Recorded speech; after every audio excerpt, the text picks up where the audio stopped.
Bonjour, je vous présente un de mes coups de cœur de cette rentrée littéraire, Le 10 du Mistral d'Olivier Mac-Bouchard.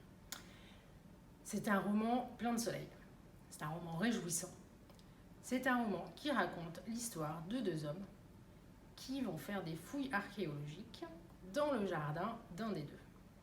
La petite histoire, Monsieur Sekaya, un vieux paysan, va frapper à la porte de son voisin un dimanche matin pour lui dire que suite à l'orage de la veille, son mur de pierre sèche s'est écroulé.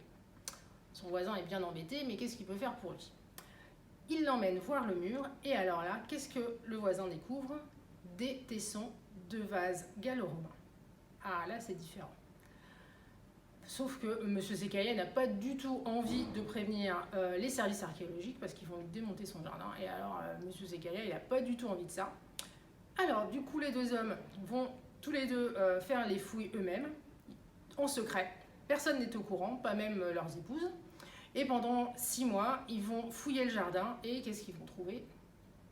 Ça, je ne peux pas vous le dire. Par contre, je ne peux que vous inviter à lire ce roman qui fait un bien fou. Ça se passe dans le Luberon.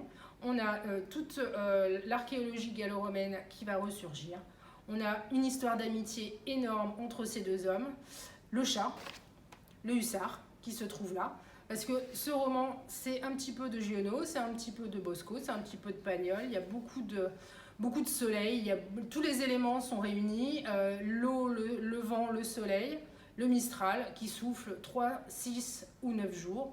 Des éléments qu'il faut respecter parce que si l'homme ne respecte pas les éléments, ce sont les éléments qui se fâchent. Et alors là, c'est plus la même chose. Voilà. Pour étayer ce petit discours, je vais vous lire un bref extrait où le voisin découvre l'étendue des dégâts.